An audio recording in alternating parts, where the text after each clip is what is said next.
Assalamualaikum warahmatullahi wabarakatuh.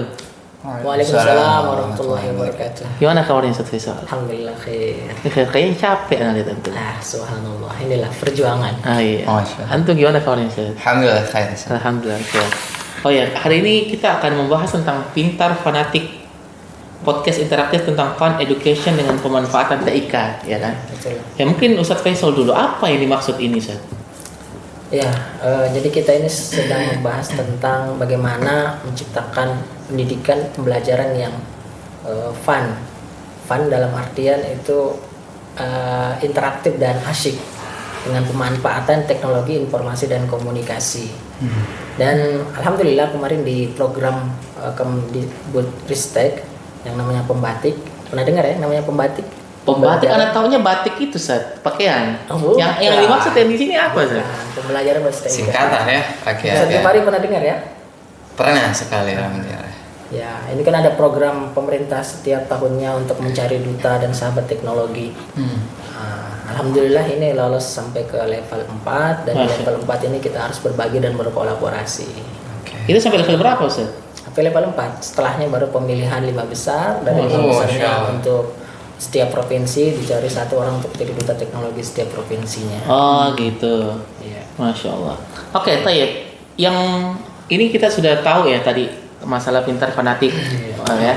Kemudian ini apa maksudnya? Kenapa pemerintah terus menggaungkan ayo berisik, belajar interaktif asik? Itu apa Bukan gunanya? pemerintah kali ya, bukan pemerintah. Maksudnya ini program di Pembatik yang saya buat praktik baik ya, kita bisa lihat di slide. Dan alhamdulillah dari program Pembatik hingga ke level 4 ini kami melakukan berbagi dan berkolaborasi dengan sesama sahabat teknologi, juga guru-guru sekabupaten Maros, bahkan lintas provinsi, mengadakan webinar nasional hingga webinar sesama provinsi. Alhamdulillah. Berarti itu berapa orang semua total? Apa itu? Itu sahabat teknologi, Sulsel, khusus Sulsel. Sosial yang lolos sampai level 4 dapat kemudian dia sebagai sahabat teknologi itu 30 orang dari berbagai kabupaten. Jadi intinya bagaimana 30 orang ini dia melatih atau belajar interaktif menggunakan teknologi gitu ya Ustaz ya? Sebenarnya kan dimulai dari level 1 ke level 2 ke level 3. Nah, di level 3 ini tugas kita adalah membuat multimedia pembelajaran interaktif. Ada pilihan di situ, atau membuat video pembelajaran yang menarik, atau membuat game edukatif. Membuat game edukatif. Membuat game edukatif. Game Berbasis teknologi. berbasis teknologi dengan platform tapi yang edukatif tadi. Itu pakai apa istilahnya kalau di komputer sekarang? Oke, apa itu? Oh, banyak sekali Banyak ya? platform yang bisa digunakan untuk membuat game-game edukatif, itu banyak sekali. Tapi kan membuat game edukatif itu sulit Ustaz. Ya itulah makanya di termasuk program Pembatik dari pemerintah ini kita dikirimi modul, kemudian kita ditugaskan untuk belajar secara mandiri dan ada tutornya dari duta-duta teknologi di setiap tahunnya dan juga di setiap provinsi. Dan di sini bisa dilihat di layar ya. Nah, Apa itu? Anda nggak lihat itu? ya, programnya program yang kami buat di apa aja tuh? level 4 ini ya adalah ayo berisik belajar interaktif asyik. Ya, kenapa harus berisik? Enggak, pertama Anda mau tanya Ustaz Gifari dulu. Kenapa pinisi? Pinisi. Iya. Oh, nanya ke Nenek. Iya. Kan beliau tadi udah tanya, sekarang antum. Oke. Kalau yang sekilas nih ya, kalau tentang kenapa pinisi, mungkin karena basicnya kita ada di Makassar mungkin ya, Sulawesi Selatan, dan salah satu ikon kita itu ada namanya kapal pinisi, dan mungkin ini nih mengambil dari pinisi itu, Ya, betul. pinisi antik. Jadi ada kaitan dengan khasnya kita. Apa ini kan se-Indonesia, Betul, bisa ya. ada. Nah kemudian digaungkan dengan antik, pemanfaatan teknologi informasi dan komunikasi. Masya Jadi Allah. ini namanya akronim. Akronim Akronim, betul. ya. Jadi kita bertanding di sini maksudnya untuk menampilkan sesuatu, kita buat sesuatu yang unik, yang mudah diingat dan ada kaitannya sama Khasnya kita. khas provinsi atau bahkan mungkin kabupaten kita. teman-teman unik-unik buatnya. Nah, di sini saya buat pinisi antik. Oh, ini antum yang buat, bukan dari pemerintah? Bukan. Oh, ini kreatifnya yang buat ya, sahabat teknologi. Dari pemerintahnya itu membuat program pembatik, dari kita berkreasi. Oh, jadi akronim ini dinilai juga Ustaz ya? Ya, termasuk penilaiannya unik, mudah diingat gitu kan, ada kaitannya sama budaya kearifan budaya lokal gitu. Dan pinisi antik ini singkatan sebenarnya. Antik apa itu pinisi antik itu? Dan pinisi antik, pinisi ini pembelajaran interaktif berdiferensiasi. Ini kan identik sekali dengan kurikulum merdeka ini. Betul. Kurikulum merdeka ini identik dengan pembelajaran berdiferensiasi.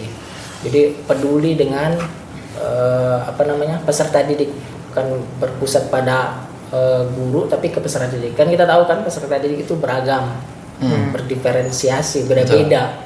Jadi guru di sini dituntut untuk bisa memahami keberagaman tersebut, kemudian bisa mengajarkan, mencapai tujuan pembelajaran untuk semua komponen siswa atau siswi yang beragam tadi.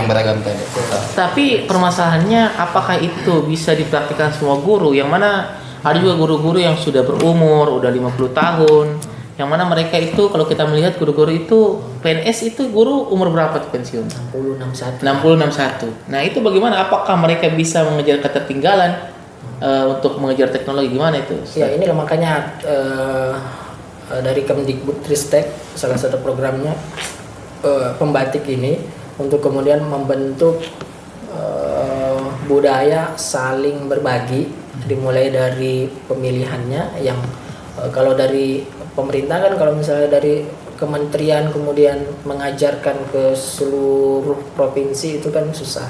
Nah, dari situ, dari pembatik ini kemudian muncul para duta-duta teknologi. Yang duta teknologi yang tugasnya sebagai kepala nakhoda yang kemudian menyebarkan kebaikan, menyebarkan praktik baik pembelajaran dengan teknologi ini. Jadi seperti dia mengkampanyekan tentang pembelajaran yang interaktif dengan pemanfaatan teknologi. Jadi itu tujuan utama. Oh, itu tujuannya. Dan menjangkau yang lebih jauh gitu ya. Iya, menjangkau yang lebih jauh. Nah, itu kan yang berkaitan tentang pinisi ya, atau dan tentang duta teknologi, tugas-tugasnya tentang duta teknologi. Iya. Kemudian mungkin ada lagi yang mau antum sampaikan tadi. Masih ada yang kurang mungkin dari penjelasan tadi? Iya, ini tadi ya, kan kita diajarkan untuk berbagi. Kemudian berbaginya di sini kami memang membawa akronim kapal pinisi ini, harapannya bisa selalu diingat oleh warga Provinsi Sulawesi Selatan, juga mengenalkan budaya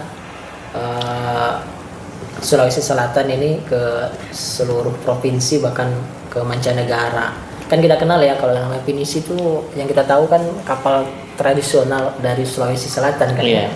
Dan kita juga terkenal bahwa di Bugis itu banyak pelaut. Iya. Oke, berarti kapal pinisi ini itu berarti dia harapannya duta-duta ini menggunakan kapal pinisi untuk untuk menyebarkan informasi berkaitan tentang teknologi gitu. Iya, bisa begitu, tepat sekali. Filosofis ya. Filosofis ya, ternyata. Kalau filosofisnya sendiri simbolisnya yang ini orang asli Bugis ini. Kapal pinisi itu apa? Kapal pinisi kan dipakai sebenarnya. Ini filosofisnya. Iya, dipakai nelayan kan ya. Tapi di antara filosofisnya itu pantang. Iya. Sekali layar. Sekali layar terbentang, pantang. Lupa saya. Pantang hidup, surut ke lautan. Surut ke lautan, betul. Lama di Jawa masalahnya. Harus maju terus. Maju terus. Jangan mundur, pantang mundur. Seperti sahabat teknologi ini maju terus insyaallah sampai jadi duta. Amin. Oke, kita lanjut pembahasan yang tak kalah penting ya. Yang mana sekarang ini kita bahkan bonus demografi kata pemerintah itu. Yang mana kita sudah dibanjir dengan Gen Z, baik di dunia pendidikan maupun di dunia pekerjaan. Cuma ini banyak masalah di dunia pekerjaan maupun di dunia pendidikan. Tapi sebelumnya itu Ana mau ke Ustadz Kifari. Gen Z ini umur berapa sih Ustadz? Ana Gen Z nggak? Oke, kalau Gen Z ya kita lihat dari dua perspektif mungkin. Jadi ada generation theory. Kalau dari generation theory itu dari 97. Jadi pas 97 tuh sampai 2012 atau pas tuh 97 sampai 2012 itu masuk Gen Z. Berarti Anda nggak Gen Z, Sir? Apa dong? Baby boomer. Bukan. Baik, lanjut. Tapi kalau dari segi ekonomi federal itu dimulai dari 2000 sampai 2012. Jadi ada sedikit perbedaan tentang Gen Z itu dari mulai kapan sampai kapan. Kalau sekarang kita udah masuk di Alpha sekarang. Generasi Alpha. Anak-anak itu Alpha. Betul. Anak-anak 2013 ke atas ya sampai 2000. Bapaknya milenial, anaknya Alpha. Oke, sekarang apa keunikan Gen Z? Ya gimana ya?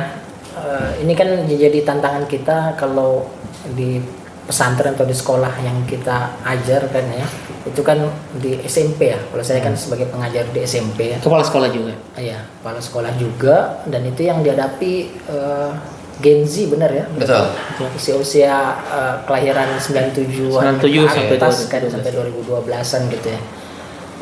Ya itulah yang kami dapati, makanya juga bisa jadi kita pembahasan yang perlu kita carikan ramuan untuk bisa merangkul mereka dan juga menggiring mereka. Sebentar, kenapa harus ada ramuan khusus buat Gen Z? Iya, karena kan karakterisnya beda tadi. Oh gitu. Nah, jadi yang pertama ini kita menarik ini.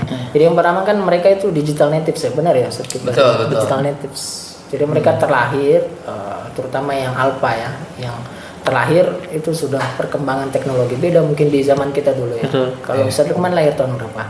Lahir tahun 93. 93. Ya, berarti kan masuk milenial benar ya? Iya. Betul. Kalau antum berapa saat kalau boleh tahu? Ya, enggak jauh beda 70 berapa lah. kalau nggak salah? Milenial lah.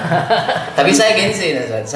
Saya pas nih 97. Jadi kena Gen Z. Bulan? Tapi Gen Z awal. Gen Z ya. Gen Z awal. Jadi masih dekat-dekat milenial. Ya. Oke. Dan kalau kita lihat sejarah perkembangan, terutama kan kalau Gen Z kan dikaitkan dengan media sosial, internet gitu ya, komputer mulai masuk kemudian bisa diakses dengan mudah. Iya.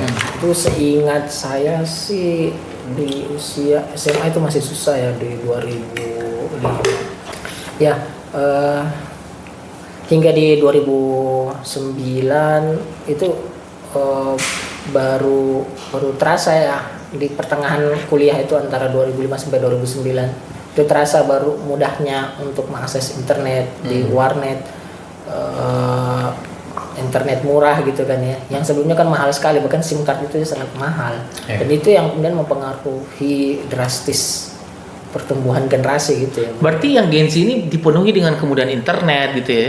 Iya, akses internet. Ya, sebenarnya sejauh apa sih kan berarti pengaruh internet ini terhadap perubahan suatu generasi ya, pola pikir dan lain sebagainya. Oke, sebelum nanti kita bahas itu, kemudian masalah selanjutnya apa nih? Selain mereka digital native. Nah, karena tadi betul kalau kata Ustadz Faisal ya, akhirnya karena Gen Z ini lahir di saat teknologi sudah berkembang dengan sangat baik ya, bahkan sudah viral gitu, pemakaian sudah gampang, internet gampang diakses. Kalau anak walaupun Gen Z itu di HP belum gampang, jadi masih harus ke warnet, ngantri lama, bayar dan jauh. Sempat ya ke warnet ya? Sempat. Tentu ngerjain tugas loh. Nah, kalau sekarang tantangan Gen Z yang sekarang ini, dia baru lahir sudah selfie itu. Iya betul. Nah, akhirnya imbasnya apa? Mereka Gen Z kekinian yang pas lahir itu 2010-an sampai ke sini tuh dia sudah terpapar dengan teknologi. Efeknya apa? Individualis. Karena jarang bersosialisasi dengan yang nyata gitu. Kenapa? Karena tadi pengaruh internet tadi. Betul. Mudahnya akses teknologi tadi. Nah, sehingga kan tadi Ustaz Ghifari ngomong bahwa itu akan berdampak pada sosial ya, dia lebih suka menyendiri dan lain sebagainya. Berarti ini peduli sosialnya itu kurang ya, termasuk masalahnya adalah peduli sosial. Iya. Tapi di sisi lain ada yang bilang kalau Gen Z ini multitasking, betul nggak? Coba Ustaz Faisal dulu. Ya, bisa sih kita lihat ya anak-anak di zaman sekarang, bahkan cara belajarnya juga. Cara belajarnya sudah kelihatan bahwasanya mereka melakukan sesuatu itu di satu waktu dengan beberapa tasking gitu ya, maksudnya beberapa pekerjaan. Seperti contohnya mereka suka sambil olahraga gitu ya, sambil dengerin podcast, sambil dengerin gitu. Itu aneh tuh berarti. Kan Gen Z. Tapi itu ada dampak negatif nggak sih? itu kelebihan sih ya, jadi ya maksudnya mereka bisa multitasking, itu kan berarti kan suatu Betul. kelebihan. Iya. Dan itu yang hendaknya kita sebagai pendidik tahu bahwasanya itu mereka punya karakteristik seperti ini nih. Iya, betul. Ya, Jadi kalau mungkin bicara tentang kelebihan atau kekurangan itu pasti ada ya, Pasti. kelebihan dan kekurangan. Setiap generasi pasti ada kelebihan dan kekurangan. Betul. Kalau Gen Z tadi, iya, secara statistik dia banyak yang bisa multitasking tuh. Cuman secara kalau kita lihat kekurangannya juga, kan nanti ada tuh pembahasan tentang spesialis dan generalis ya. Nah, Gen Z ini banyak yang generalis sekarang. Akhirnya apa? Ya mungkin kita jadi kekurangan spesialis yang betul-betul jago di satu bidang. betul. Iya, itu. Nah, mungkin dari pembatik ini atau ada pembahasan yang lebih inovatif nanti bisa tuh untuk membantu generasi anak khususnya ya. Baik. Berarti itu kelebihannya ya, mereka bisa multitasking. Kemudian juga di dalam permasalahan juga ada mereka itu lebih mandiri dalam pembelajaran. Ya. Ya, itu kita sering dengar. Mungkin bisa jelaskan apa maksudnya mandiri dalam pembelajaran? Ya, mandiri dalam pembelajaran mungkin kepada rasa ingin tahunya, kemudian dengan kemudahan akses teknologi tadi, Oh, internet, gitu, betul. ya dari dia merasa, apalagi dengan sekarang ya ada AI ya, artificial intelligence. Yang dulu kita mungkin cari sesuatu di Google, kalau sekarang kan tinggal ketik promptnya tepat, kemudian langsung ada muncul semuanya. Dengan mereka mengetahui teknologi itu, jadi ketika di kelas tentunya ketika guru menerangkan sesuatu yang dirasa itu bisa dia cari sendiri di internet atau dia lihat tutorial YouTube, dia lebih memilih mencari tutorial YouTube daripada menyimak dari awal sampai akhir pelajaran. Gitu mungkin maksudnya. Oke, makanya sekarang banyak loh. Kita lihat anak-anak Gen Z yang mereka di dunia digital itu belajar mandiri, belajar bahasa Inggris sendiri. Kan ada yang beberapa orang itu ya, yang youtuber itu bisa 5 bahasa. Itu mereka belajar sendiri. Betul. Tayyip, ini ana pertanyaan Ustaz Gifarid. Nah, dengan tadi kita berbagai macam isu yang kita sudah bahas, mereka ternyata terkena dengan isu kesehatan mental. Itu gimana tuh? Kenapa tuh? Nah, ini diantara kekurangan mungkin ya. Kalau tadi kita bicara sempat nyinggung tuh kalau Gen Z itu mandiri. Kenapa? Karena emang Gen Z ini, khususnya Ana juga sih yang ngerasain ya. Generasi kami itu mungkin bisa dibilang dinamis gitu. Dan daya eksplorasinya itu besar, tinggi. Apa dilihat mau nyoba, mau tahu juga. Nah, akhirnya itu yang buat kita over information. Nah, itu tadi itu ada singgungannya, itu ada kaitannya. Kenapa Gen Z banyak yang terkena mental health, dikit-dikit healing, dikit-dikit gitu kan. Nah, karena kenapa? Kita over information. Jadi di genggaman HP itu kita genggam media sosial, informasi semua banyak di dalam sini. Kita cuman baring, scroll, sudah tahu apa yang terjadi di luar sana. Nah, informasi yang banyak itu biasanya belum bisa atau belum siap dihadapi dengan mental kita gitu. Ilmu yang nyata ini keseharian kita masih sangat kurang untuk dibentuk, sudah ditempa dengan informasi yang banyak. Akhirnya kenapa bisa kena mental. Makanya ini juga ya di zaman sekarang, di zamannya generasi Z atau Gen Z juga di Alpha ini butuh sekali yang namanya kayak psikolog gitu ya. Sekolah butuh sekali dengan psikolog yang BK ya. Ya. BK beda mungkin di BK-nya umum generasi milenial dulu, X apalagi. Dulu ditakutin BK iya, kita. Seperti itu. Kalau sekarang kan nggak, dia lebih ke pendekatan karena memang mentalnya tadi, apalagi yang disebut juga generasinya generasi strawberry ya. Betul. Dari luarnya nampak cantik. Tapi ternyata dalamnya rapuh. Betul. Rapuh. Mentalnya mudah sekali dan kasus bullying semakin banyak kita lihat banyak terjadi bullying. Coba kalau seandainya mau mentalnya kuat kan, dibully dia misalnya ngelawan gitu kan. Dan sekarang nyatanya sampai bunuh diri seperti itu ya, banyak kasus-kasus kayak. Tapi ini masalah ya. Itu kasus-kasus bullying itu masalah. Apakah ini cuma Gen Z yang banyak kasus bullying atau generasi sebelumnya juga banyak kasus seperti itu? Ya, Sebenarnya sih kalau kita lihat di zaman dulu itu banyak ya masuk di Banyak sekolah-sekolah negeri pemalakan dan lain sebagainya. Tapi itu ya selesai begitu saja. Atau mungkin karena sekarang lebih terekspos dengan banyak dunia digital. Betul. Digital. Jadi bisa di apa namanya ya?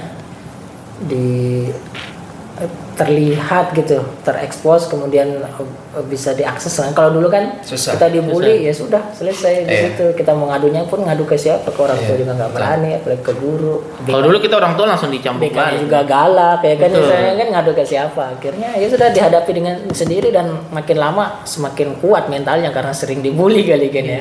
Kalau sekarang kan dia bully jatuh mentalnya cari psikolog, sama psikolog dia dibesarkan mentalnya. Ada healing bikin pusing itu ya. Oke, Tayyip. Terus apa lagi kira-kira masalahnya, Ustaz? Jadi kalau tadi sempat dibahas generasi Z ini atau Gen Z, banyak yang bullying. Bahkan kalau kita lihat survei sekarang itu secara data kasus bullying terbanyak di dunia itu Indonesia nomor 5. Nomor 5. Betul. Jadi negara Indonesia itu kelima terbanyak kasus bullying. Iya. Lagi di sekolah-sekolah ya. Betul. Dan 70% itu diambil dari sekolah-sekolah umum, baik negeri atau swasta, yang umum. Adapun yang boarding school, misal pondok pesantren, itu mengambil 30. Ya kalau kita mau bijak, mungkin kenapa 70% banyak dari umum, ya secara rasio mungkin ya. Secara rasio mereka lebih banyak. Tapi banyak juga yang terjadi dari umum itu ya karena gampang kan. Maksudnya gampang, mereka setelah sekolah keluar itu sudah bebas gitu. Beda dengan pondok pesantren yang atau boarding school yang bisa dibilang selalu dipantau, ada pengawasan lah gitu. Nah, kalau bullying tadi banyak juga yang bilang kalau yang dulu milenial banyak gak? Banyak juga. Cuman tadi yang seperti Ustaz bilang, akses waktu itu masih sulit, belum seperti sekarang. Dan akhirnya mental mereka sebenarnya tidak bisa dibilang akhirnya lebih kuat mungkin ya. Kurang pas lah kalau di perspektif kami sebagai entusias psikologi ya. Kenapa? Karena akhirnya dari milenial ini itu jadinya apa? Senioritas. Dia mengembangkan ke juniornya gitu, dibully lagi. Makanya harus ada yang mengangkat itu. Nah ini sih kelebihan Gen Z juga, dia lebih sadar tentang isu mental. Itu salah satu kelebihan. Iya, dia lebih sadar isu mental karena mereka banyak kena mental. Contoh gini, ketika di mana di dunia kerja, itu banyak bos-bos kesulitan menghadapi Gen Z. Iya. Itu kan problematik juga, sehingga beberapa tempat, dan saya pernah bicara sama para para owner, CEO hotel, mereka bilang dia jadikan Gen Z ini bukan karyawan tetap, tapi mereka jadikan hanya freelance saja, freelance ketika dibutuhkan, karena sulit diatur. Itu gimana tanggapannya? Iya, kalau tadi sempat kita bahas karena mereka itu dinamis ya, dan dia sadar tentang isu mental. Akhirnya apa? Mereka punya istilah work-life balance gitu. Nah, betul. Jadi gimana menyeimbangkan antara pekerjaan dan kehidupan pribadi. Nah ini berbeda dengan generasi yang bos-bos sekarang itu yang milenial atau boomer.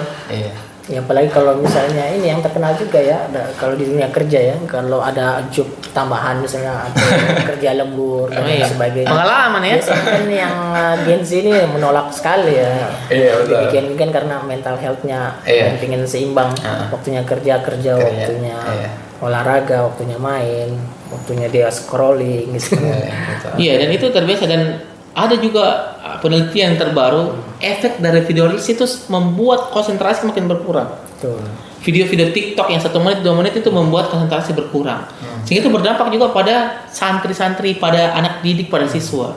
Nah sekarang problemnya adalah bagaimana caranya nih agar guru-guru itu bisa mengguide hatinya, atau bagaimana cara mereka mengajar agar Gen Z ini mau menerima keilmuan. Karena guru yang memakai sistem hanya belajar ceramah itu udah pasti lewat gitu. Itu mungkin Ustadz Faisal dulu. Iya, sebelumnya juga mungkin diantara ininya Gen Z ini kan mereka multikultural ya. Multikultural dalam artian apa? Mereka mudah sekali dengan mengakses informasi internet, apalagi dalam globalisasi yang mudah sekali mereka belajar budaya dari luar, Betul. budaya barat, bahkan sekarang budaya-budaya kayak budaya Korea yang nggak sesuai dengan budaya-budaya di Islam misalnya kan ya, itu sampai ke mereka. Dan ini yang menjadi tantangan besar buat pendidik yang Islami terutama, untuk kemudian mempertahankan budaya-budaya Islam dari gangguan budaya-budaya asing yang itu tidak sesuai dengan syariat Islam. Iya, betul. Dan itu banyak memang. Sekarang itu kita melihat bagaimana mereka punya seperti grup-grup tersendiri, penyuka apa namanya? Iya. Grup ini, grup itu. Iya, betul. Dan kayak seperti LGBT, sebenarnya dari mana sih kan, sejatinya kan Dari kaum Nabi Lut. iya punya Nabi Lut ya kan. Cuma kalau kita dari dulu zaman kita kecil kayaknya, terutama saya ya nggak terlalu apa gitu booming kasus-kasus Atau karena zamannya sesama belum ada internet. jenis. Ya, dan mungkin juga kalau yang saya amati, yang saya analisa ya, karena adanya generasi Z ini yang mudahnya akses internet ini tadi, yang mereka itu terbawa kepada mungkin bisa dibilang penyakit juga ya, fear of missing out, takut FOMO dianggap FOMO, takut dianggap ketinggalan berita dan lain sebagainya. Misal ini idolanya dia misalnya suka nonton K-pop misalnya kan, idolanya dia. Ketika idolanya dia itu kemudian pro dengan yang LGBT, betul, dengan isu-isu seperti itu, yang awalnya dia itu nggak pernah kepikiran untuk itu, jadi terinfluence, jadi terpengaruh dengan. Atau apa mungkin juga penyebabnya mereka ini jarang diberikan tentang sosok yang bisa jadikan panutan ya. Atau mungkin Ustaz Gifari mungkin bisa menanggapi. Oke, kalau terkait ini ya, ini agak kompleks kalau kita bahas. Tentunya ada banyak yang harus dilibatkan, baik dari parenting dan secara psikis juga. Kalau misal tadi yang dipermasalahkan tentang mentalnya mereka, tentang gampangnya mereka ikut arus FOMO tadi, itu tidak terlepas dari peran orang tua di rumah tentunya, tentang parenting tadi. Nah, kenapa juga kita selalu menyalahkan karena Gen Z ini sudah terpapar teknologi, betul. Tapi kenapa dia bisa terpapar? Ya siapa yang ngasih akses gitu kan. Nah kalau dia dimudahkan untuk mendapatkan akses itu, ya inilah efeknya. Pengawasan juga paling penting di situ ya. Betul. Kan bolehlah mereka belajar dengan teknologi, mereka misalnya akses internet untuk mencari informasi, belajar tertentu, belajar tentang AI misalnya kan ya. Sulaiman kan jago masalah AI juga. Bukan duta. Belajarnya dari mana? Belajarnya dari mana? Internet. Atau tidak? Anak-anak sekarang kan maksudnya mereka bisa berkembang keilmuannya dengan bantuan internet ini tadi. Betul. Cuma itu tadi karena usianya mereka, bahkan kita aja mungkin terbawa ya. Maksudnya keterusan dalam penggunaan internet. Apalagi usia mereka yang butuhnya memang pengontrolan dan pengawasan, pembatasan penggunaan. Dan ini yang membuat kadang-kadang murid lebih pintar daripada guru. Betul. Sehingga dampaknya di pendidikan, gaya belajarnya mereka berubah, minatnya berubah, kemudian kemampuannya berubah. Kita dulu kemampuan kita untuk konsentrasi terutama ya, karena kan namanya belajar konsentrasi, itu juga semuanya berubah. Sehingga menurut Ana semua gaya belajar semua itu berubah. Bagaimana menurut antum melihat ini, fenomena ini? Ya tepat sekali. Betul. Itu yang makanya kemudian guru ini di guru generasi Z ya, maksudnya guru yang menjadi pendidik mereka generasi ini nih harus mengetahui tadi yang karakternya mereka kan beda sama karakter guru itu ketika mereka belajar dulu. Ya kan? Nah dari situ setelah mereka tahu karakternya, kemudian mereka akan mengembangkan. Alhamdulillah pemerintah kita melalui implementasi kurikulum Merdeka ini juga salah satunya kan untuk pengembangan teknologi dalam proses pembelajaran. Guru-guru dituntut untuk bisa membuat contohnya multimedia pembelajaran yang interaktif, atau dia buat video-video pembelajaran bahkan game edukatif, atau minimalnya mereka tahu tentang platform-platform digital yang bisa mereka kemudian terapkan. Oke, sebelum ke situ, apa yang Ustaz Gifari? Kira-kira apa yang paling mencolok di antara metode pembelajarannya Gen Z? Sebelum kita ke gurunya. Oke, kalau kita lihat dari psikologi edukasi ya, psikologi pendidikan. Nah, di situ pentingnya perannya psikolog tadi untuk memetakan atau mematrikulasi. Berarti nggak satu ini ya? Oke, jadi ada nanti proses profiling. Nah, anak-anak kan tipe belajarnya itu beda-beda. Ada visual misal, atau auditori, atau kinestetis. Tapi kan zaman dulu kita nggak ada kayak gitu-gitu sepertinya, atau anaknya Iya. nggak tahu. Kenapa? Ya kembali tadi teknologi itu dulu Berarti sedampak itu teknologi. sedampak itu. Kalau dulu orang tua kita atau sebelum generasi Z itu dia belajar apa yang ada. Nah, akhirnya terbentuk dengan culture-nya gitu, terbentuk dengan kondisi kelas yang ada di sana. Kalau sekarang generasi Z atau adik-adik kita yang sekarang, karena anak generasi awal ya. Nah, mereka bisa membandingkan. Nah, ini cara belajarnya bagus. Tadi kita bahas tentang kurang fokus. Nah, kalau dari neurologi, ilmu saraf gitu, ya gimana? Akhirnya surat memorinya itu terganggu konsentrasi di situ, gampang hilang fokusnya. Kenapa bisa? Ya mereka kalau misal di short YouTube nih atau di Reels, karena anak nggak main TikTok ya, jadi tahunya 2 itu. Kita nonton nih, kan video itu semenit lah ya, kita udah lihat, nggak bagus, langsung scroll. Nah, otak kita visualnya dia belum sempat mencerna semuanya, ganti lagi. Jadi perekamannya itu secara neurologinya ini apa ini? Akhirnya kepotong. Dan emosionalnya juga terganggu. Bayangin aja kita habis nonton yang sedih, ya kan? Nonton yang tentang haru lah, tentang anak dengan orang tua. Ini kayak ya sedih sampai nangis mungkin. Habis itu scroll, yang lucu, ketawa. Nah, gimana? Guncang gitu emosinya. Habis itu menangis lagi, sedih lagi.